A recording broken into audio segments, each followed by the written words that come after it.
What up, Cavs Nation? I'm your host, Ethan Sands, and I'm back with another episode of the Wine and Gold Talk podcast. And joining me today on a very special episode coming to you from Detroit, Michigan, it is Cleveland Cavaliers on SI, Spencer Davies. And I want to talk to him about the Detroit Pistons and the Cleveland Cavaliers, the game tonight that I consider one of the best endings of all of the season. Spencer, we got to witness another game winner this year. Obviously, Donovan Mitchell had one against the Milwaukee Bucks.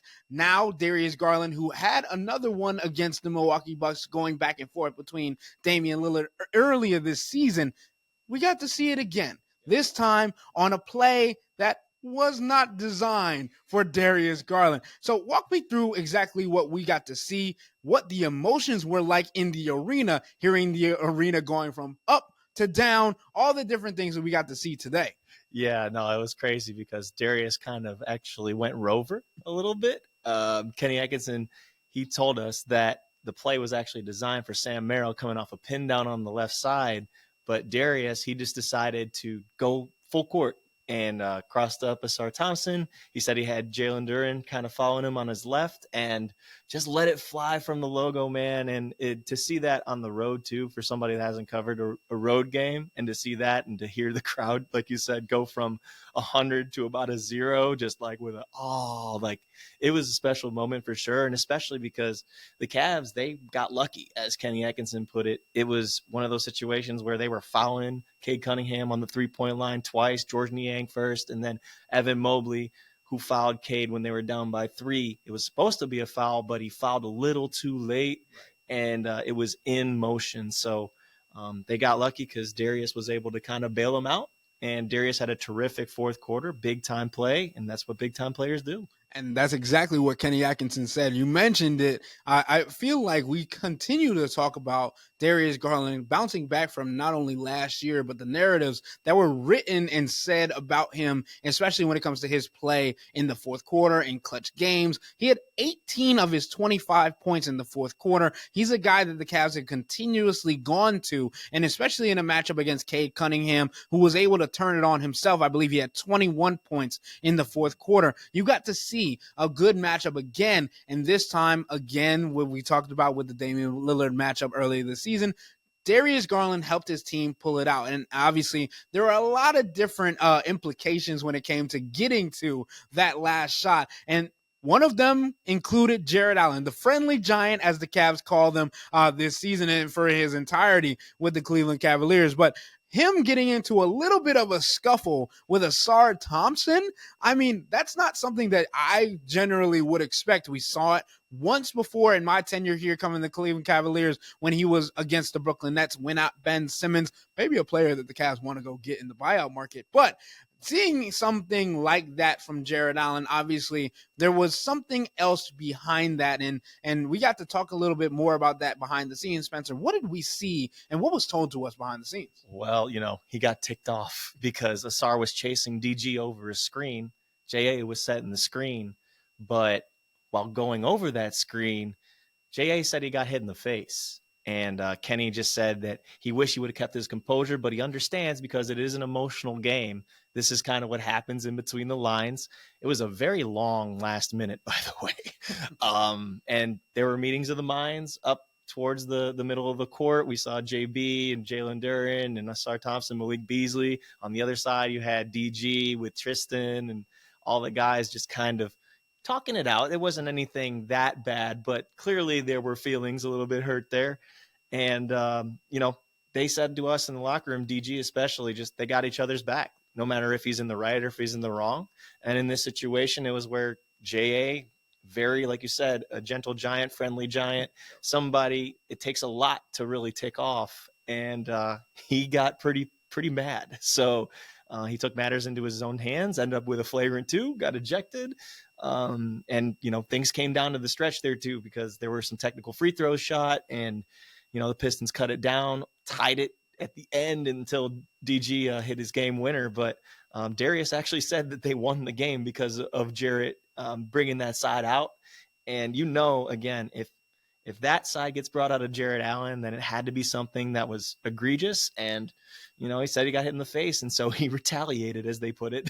Right. And even if we don't see it necessarily on the replay or anything like that, like if somebody that is 6'9" and the stature and the size of Jarrett Allen says that he feels like he was kind of disrespected, he got slapped in the face, right? That's a disrespectful gesture. And obviously mentioning back to the Ben Simmons little incident back then last year, like that didn't cause for maybe a flagrant foul, but not an ejection. This one got a flagrant 2 right off the bat. And for Jarrett Allen to get one of those, as we have mentioned, the friendly giant, the gentle giant, like I don't think I would have ever figured in my time covering the Cleveland Cavaliers that the first player to get ejected from a game that I've watched would be Jarrett Allen. No, that's a really good point. I did not think that you would see JA of all people getting tossed from a game, and especially in a game that was that close and that was that, heated. You figured it would be someone with a temper, and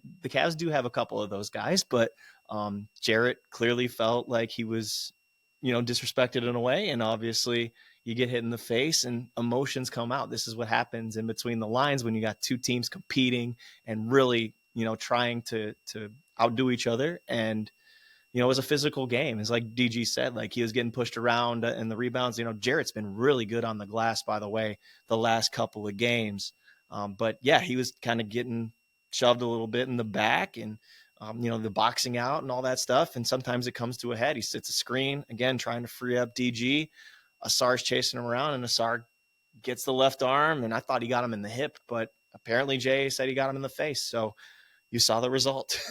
And you mentioned it. I mean, J.A. had 13 rebounds tonight. That's another a double-digit rebounding performance from Jarrett Allen. And we've continuously seen, like, especially after games where he continuously got called soft or been smaller minded against some 7-footers that have gone up against, Jarrett Allen has not gone away from the task. Obviously, there were jokes made after the Boston Celtics game that the lights were too bright and all of these conversations that go back to the illustrious sentence that Jarrett Allen said after the New York Knicks series just a couple years ago. I think it's very interesting when you talk about how Jarrett Allen's impact, not only on the floor, but especially when he was off, changed the dynamic of what the Cavs were able to do or what they weren't able to do, right? Because we talk about the fouling, we talk about how there were different matchups. Sometimes in those games, in those matchups, those players that were on the floor would not have been there because Jarrett Allen would be on the floor taking up space. And we know that they would have closed the game with Jarrett Allen and Evan Mobley on the floor because we saw it up until Jarrett Allen getting ejected.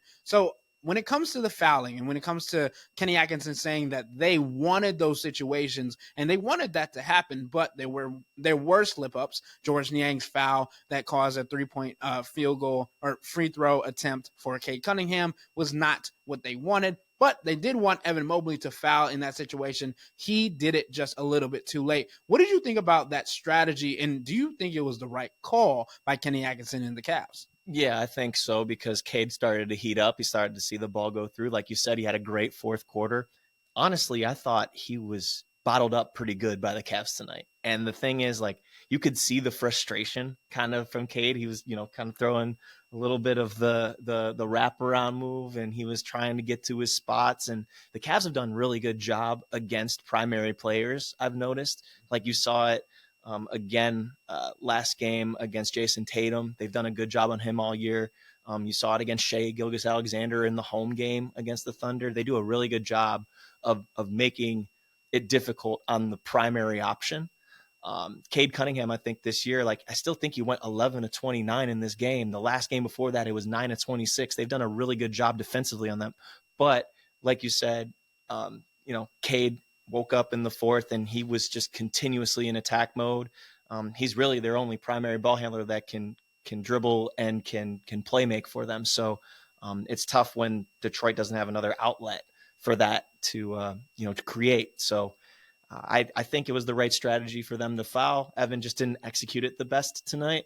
And, it's something he'll learn from. But I think we should get to Evan because Evan had a fantastic game other than that. I mean, I agree with you, because you talk about a guy trying to bounce back from a night where he scored just 7 points against the Boston Celtics team. Again, a situation where fans can overreact. Fans can see that they are going to face the Boston Celtics potentially if they end up getting the Eastern Conference Finals based on where the standings are right now. And basically, when you talk about a guy like Evan Mobley, who is the offensive ceiling for this Cavs team, he came out and had 10 points in the first 5 minutes of the ball game tonight, kind of having a little bit of self-motivation is how Kenny Atkinson described it pregame. And then he talked about it with me after the game, saying how, like, even though the calf injury might have suddenly stopped him from getting into his growth a little bit, it was more like there will be bad games. There will be good games, but it's about continuously growing and continuously being who he is on a nightly basis. How important do you think it is for a 23-year-old to acknowledge that the fact that not every game is going to be his greatest matchup, but also understanding that when he has that and understanding that he has a physicality matchup where he can learn from reads and all these other things that he's going through, how that can help him and the Cavs in the long run? Well, he's got to, just kind of join in with the mental maturity of the group, as Kenny Atkinson puts it. Like, Donovan Mitchell is someone that's so even keeled. I feel like Darius Garland has come a long way in that because of Donovan, because of Kenny. You can't be too emotional in this game. You got to kind of stay in that middle ground. And I think that Evan can learn from that. It sucks that it happened against Boston, and that was on national television, like they said. But if you've been watching, and as Donovan put it, as he came to his defense so many times in that post-game interview, this is the Evan Mobley that we've seen game in and game out. And he's just become so far offensively. You saw how many times he was bringing it up the floor tonight, and he was creating for his team. He's had 7 assists, did a really good job. I still think that he's at his best when he goes left and finishes left.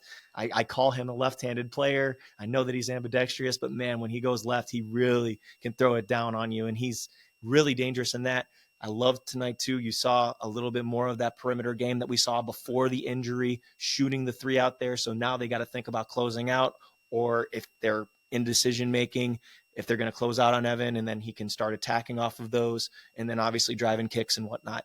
Still has to get a little bit better with the ball handling. It's an improvement, but still a couple travels here and there. You've got the, kind of the jump passes that come, and he can get a little loose with it. But I mean, it's such a privilege to watch him develop in front of our eyes, because when it comes to fruition on a consistent basis, which I think he's been pretty consistent this year, and he wouldn't be an all-star if he wasn't, but it's still scratching the surface, like Kenny said. And I asked him, I said, what does it make you feel, or when do you feel like you are going to be back to being yourself? He said, I think I'm back there now. I think I'm back. And I said, okay, so what does that mean for you? He said, well, it means I got to be more consistent. And as you mentioned it, like, he had 3 of 3 on his first 3 attempts from triple from beyond the arc. That was huge for the Cavs getting out to the run that they had. And also in understanding that the calf injury has more so been affecting his lift off his jump shot. It's been something that we wanted to see when it comes to his aggressiveness. And tonight, I think he showed that in all aspects of his game. There was definitely multiple opportunities for him to attack Tobias Harris. When you talk about Isaiah Stewart, when you talk about Jalen Duren, like, there were definitely different opportunities. And when you have different guys of different stature and size that Evan Mobley has to go up against, I feel like it's good for him, especially in this kind of matchup, because you get to understand how he processes the game. There were different opponents where he was like, I can put it against the deck a little bit more. I got to post up a little bit more. This player, I want to take it outside. And I feel like once Evan Mobley continues to put it all together, this is going to be one of the most complete players in the NBA, because we understand we haven't even talked about the 4 blocks that he had tonight. The defensive end is something that he is going to continuously have in his game in the back pocket. And we're just all witnessing the evolution of Evan Mobley on the offensive end. And like you said, it's a treat, but there's still areas for him to grow when it comes to playmaking, when it comes to dribbling, when it comes to all these different things. But there's also the reality. He's only 23 years old. It is true. And it's like Donovan Mitchell says, this is the worst you're going to see of Evan Mobley. And if this is the worst, then buckle up, because there's so much more growth to come. like we just talked about, the handle is going to come along the more that he's able to do that. And the willingness of Kenny Atkinson to let him play through mistakes too, I think is huge for his development. And there's just so many different areas. Like you just mentioned, he had 10 points to start the game on 3 of 3. There was a couple of threes. He got to the paint, really kind of making plays for his teammates and doing different things at all three levels really in the half court, which I think is important. And we don't even talk about when he rebounds and runs in transition. This might be lofty, but I swear to God, when he rebounds the ball and tries to go coast to coast, he reminds me of Giannis. Like it's right there. And when he attacks with like relentless aggression, then you better get out the way, because he's definitely coming. But I will say this too, though. For as much strength as he's had this year, I think the last couple of games, I know the point guards are bigger, but I feel like, teams have been moving him a little bit easier, maybe with the shoulder. So he's just got to be a little bit more stout there. He's always been a disciplined defender. He's not usually someone to jump on a pump fake or anything like that, but just got to stand your ground a little bit better defensively. But other than that, I mean, he covers so much ground. He gets rebounds. Like you said, he had the 4 swats tonight. Like he is right where he needs to be. And hopefully the next step for him is when you're facing one of those top 2 teams, top 3 teams, that's when he really shows out. But I think he did that against Oklahoma City. I think there's a lot of recency bias in this. Boston was just really tough the other night. Right. And I thought it was interesting what Kenny talked about pregame, just about the belief in the team more than talking about the makeup and the roster of the team. Is more about kind of, do you really believe that you are at this level? Like, you got to hit first against those type of squads. So I thought that was interesting. I mean, it's a mental game, Spencer. I feel like this is a team that continues. We talk about the maturity. We talk about how this team is so mature for the youth that is on this squad. But it's the confidence factor. When Darius Garland is playing with confidence, as he has been for a majority of the season, as we've seen, he's a completely different player. When Evan Mobley has a matchup or a mismatch that he feels like he can attack, you see him playing like he's in one of the one-on-one sessions with his trainer back in California, right? When he's playing with the guard whisperer, as they call him, right? Oh. And I feel like, yeah, exactly. And I feel like when you talk about these players, and Donovan Mitchell exudes confidence, he's even keeled. Doesn't matter the situation, that's based on confidence, right? But when Darius, when Evan, when Jarrett Allen, when Sam Merrill, when George Niang, that's the important portion of how Kenny Atkinson has breathed life and confidence into his players. And that's the important piece of where I'm going to go with this next topic. And Spencer, we continuously see in these matchups with Detroit, with the Pistons, with now former head coach JB Bickerstaff, it is continuously getting more serious and more serious. And tonight there was a quote unquote scuffle. And that's as far as it has gotten thus far. But when you get, again, the Jolly Green Giant of Jarrett Allen, very turned up like as he was, it's an indication of how serious these guys are taking this game, this series, this matchup. And I know there's a little bit of a rivalry already being built between the Pacers and the Pistons, going back to the olden days of the bad boy Pistons and the Pacers and those kinds of series of conference matchups. But what I'm saying is because of J.U. Bickerstaff being in Detroit, because of the relationships that he has or doesn't have with the players on this Cavs team, it feels like a new rivalry is brewing. Do you feel like that's something that you could see happening over the next couple of years, depending on if J.U. Bickerstaff sticks around in Detroit, which I think he will because of the type of players and the type of style that they like to play? Well, I think that they're definitely on 2 different levels, and we know that. JB even talked about it at his pregame press conference, is like, we can't even worry about measuring stick matchups at this point of where we are in our development and where we are as a team. He is trying to build something there. I feel like the Cavs, they are on their way to being that top tier team. And so they're different kind of tiers, I guess you could put. So maybe they could do that. I don't think that there's like any kind of bad blood between the players as much with JB as maybe JB might have with the organization, just because, obviously it's something that he wasn't able to see through with the Cavs, and they went a different direction with Kenny, and, they're sitting there at 41-10 now, or 41-9, whatever it is. And it's just they're not on the same plane at the moment. But make no mistake about it, these Pistons, they play hard, man. I really enjoy watching them. Ron Holland, I think, is going to be somebody very special. The way that he defends with tenacity and picks up a full court and puts ball pressure on, I think he's amazing in transition. Just kind of has that NBA ready body. I think that a lot of these young guys, Cade Cunningham, I know that, like I said, the Cavs kind of frustrated him tonight, but Cade's been so terrific for them. I think he's been the best guard in the Eastern Conference period, to be quite honest with you. Okay. And it's just because of the usage he has and how much they depend on him and the consistent production that he's had. I would have penciled him in as an all-star starter, to be quite honest. He's been outstanding, and JB's played a pivotal role in helping him get there. So I think you got to give him a ton of credit there. But don't forget that JB had a lot of success with Darius and Evan, especially a few years ago, and he kind of was building them up. So rivalry, maybe eventually, but I don't think they're just at the same level at the moment. But that doesn't mean that the Pistons don't compete and that they can't grab a game against the Cavs, because clearly tonight they were in it and they gave them a fight.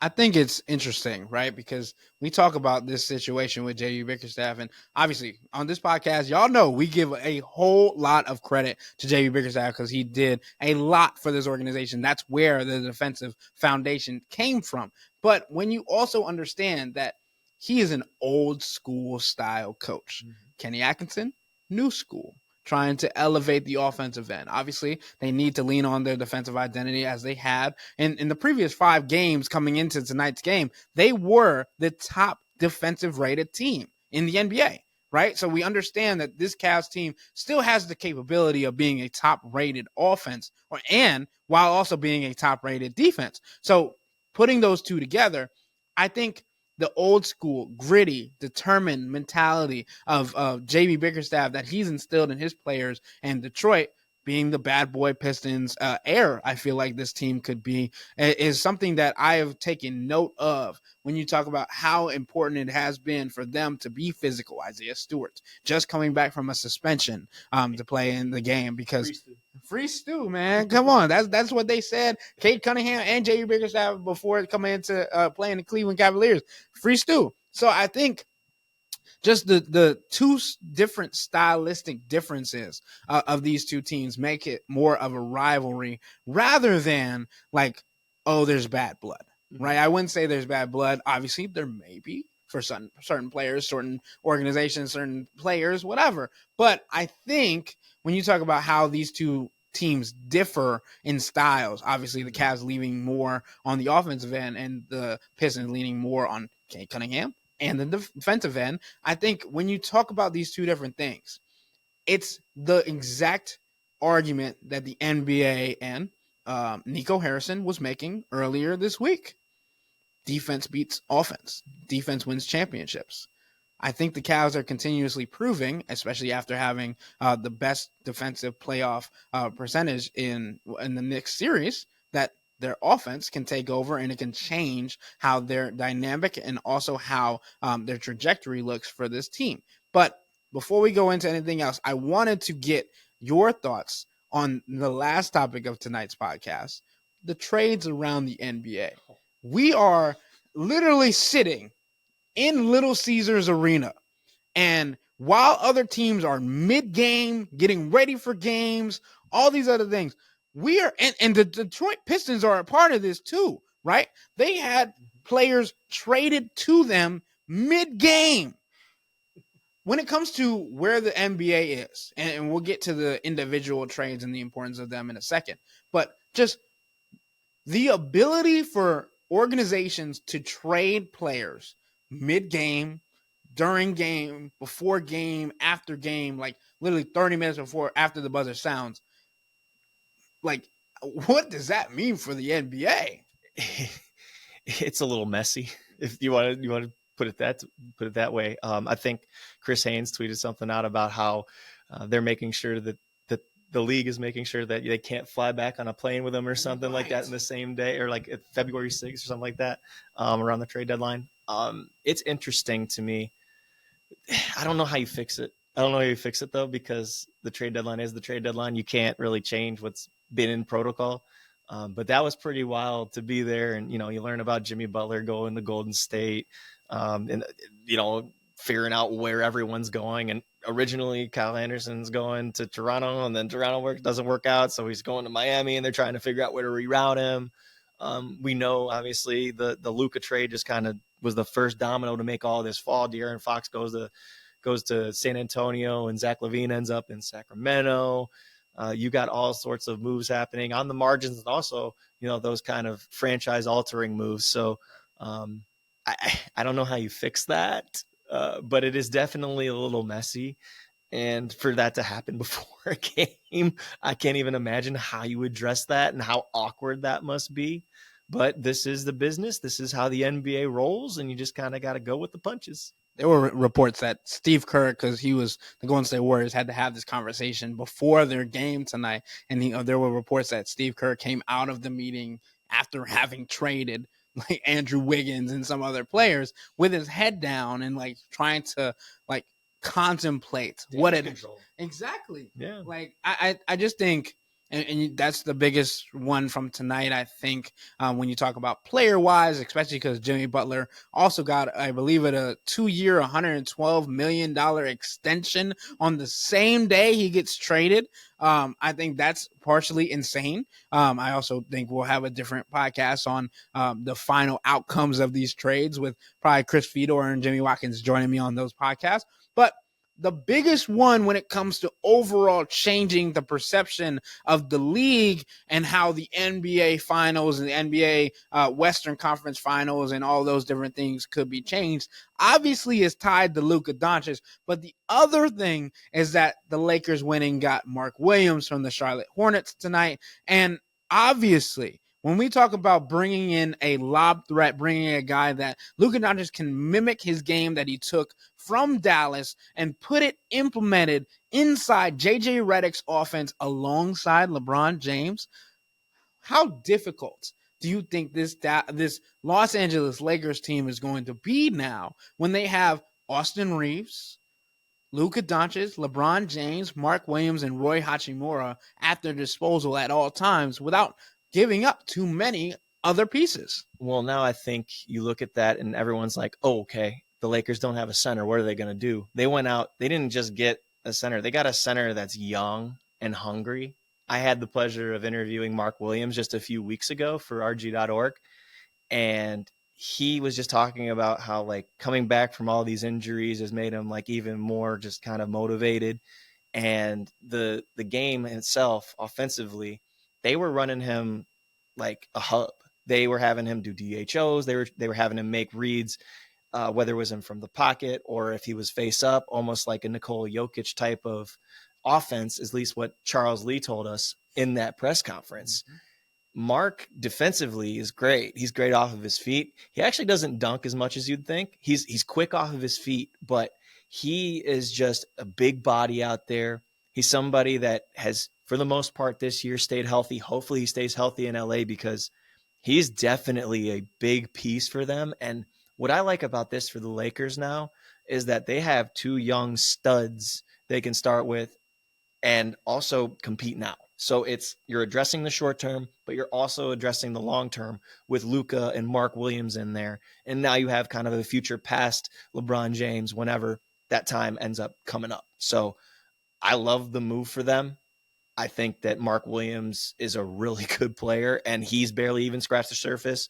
And hopefully he can stay healthy and stay durable. I mean, Luke is about to be 26, and Mark, I believe, is 23 years old. 23. So like this is, as you mentioned, planning for the future, playing for now. But the understanding is that even when LeBron is gone, whenever he ends up retiring, whoever knows if he stays to play with Bryce or whatever, but like, right, the fact that he has been able to garner this amount of talent around him while also dropping 30-point triple doubles in his 40s, right? So like this is what we're talking about when we talk about the competition level of also bringing guys to LeBron and how they still have an open space in the buyout market that they could explore to add another piece off the bench or whatever. But I want to round this back out to the Cavs for our last topic, and this will be my last question to Spence.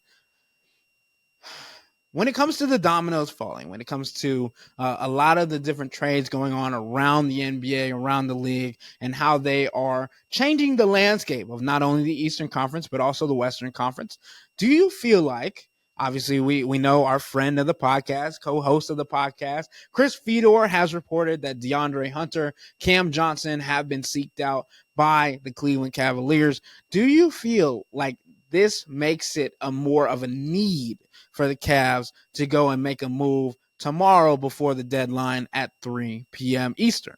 Well, I feel like a lot of these moves have been Western Conference moves. So that's one part that I'm looking at. There's obviously a need for another big just in case Evan Mobley or Jarrett Allen goes down. I think that's obvious. I think that's more of a need than a wing per se. At the same time, it's weird because they play positionless so much. So, you want that 3/4. You don't want to be so dependent on Dean Wade to be healthy. You don't want to be so dependent on Isaac Okoro as your primary defender. Those guys shouldn't be as important as they are. Right. It's just a positional thing that makes it difficult. And Kenny's had to find different ways to combat that. He's gone to 3-guard lineups. He's gone to really small lineups with a big, whether it's Evan or JA. I think that they have to listen. They have to be active, but it's not the end of the world if they don't find someone at the deadline. I think even the buyout market, like you mentioned, Ben Simmons, there's out there is Torrey Craig, I think makes sense. Someone like a Mo Bamba, like those are the guys that come to mind for me, at least.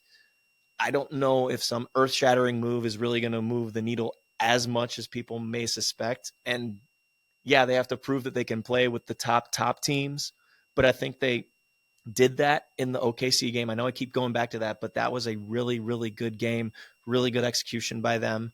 The Celtics, it's not like, I know Kenny said that they didn't have the hit first mentality in that game, and they did get into a 28-15 deficit in the first quarter, but it's not like defensively anything was going wrong for them in that game. It's not like Jason Tatum ate them up. Again, Tatum, they bottled him up pretty good and had him play a decently inefficient game.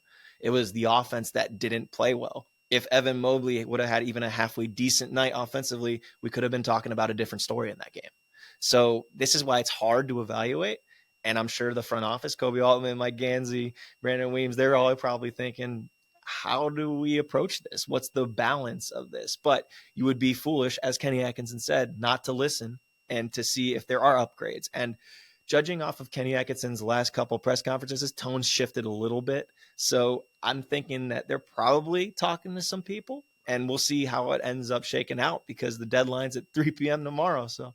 Yep, and as we said earlier, Chris Fedor has reported that the Cavs have been in conversations. They've been in talks with other teams. Obviously, they have to be in this kind of league. But I want to say thank you to Spencer Davies, not only for traveling to Detroit to have this podcast with me, but also just to bring the insight and to be my first in-person guest on the podcast. It was great to have you on. Tell the people where they can find you on social media. Yep. I'm at Spin Davies on Instagram and Twitter. You can find my work on our YouTube channel, Cleveland Cavaliers on SI. Also have a podcast, Courtside with Cavs on SI. That's on Apple, Spotify, Amazon Music, and also on YouTube. We do them live. So make sure to subscribe, like, comment, rate, do all that good stuff. My NBA coverage you can find on rg.org. I'll have an exclusive coming out in a couple of days, maybe even tomorrow if I'm not sure. But it is an Atlanta Hawks player, just for a little bit of a tease. And then my NBA draft coverage is on BabcockHoops.com. Just did a really fun interview with Alex Tui of the Sydney Kings in the NBL. He should be a lottery pick next year. And also shout out to my guy, Asa Newell, who's having a fantastic year at Georgia. Did an interview with him before the season. So, yeah, that's a mouthful, I know, but I do a lot of stuff. He be everywhere, folks. And obviously we love having Spencer on this podcast. And this is another episode where you guys understand how much insight you gain and what you can learn from just being around the team and being in the organization and being around guys on a daily basis. But with that being said, that'll wrap up today's episode of the Wine and Gold Talk podcast. But remember to become a Cavs insider and interact with Chris, me, and Jimmy by subscribing to Subtext. This is where you can send in your questions for our weekly Hey Chris episodes, where you can send in anything you want to talk about, especially as the deadline comes up. Whether you think the Cavs should make a move, who they should go for, and after the deadline passes, what you think about what the moves the Cavs made or what they might not have. So to do so, sign up for a 14-day free trial or visit cleveland.com/Cavs and click on the blue bar at the top of the page. If you don't like it, that's fine. All you have to do is text the word STOP. It's easy, but we can tell you that the people who sign up stick around, because this is the best way to get insider coverage on the Cavs from me, Chris, and Jimmy. This isn't just our podcast, it's your podcast. And the only way to have your voice heard is through Subtext. Y'all be safe. We out.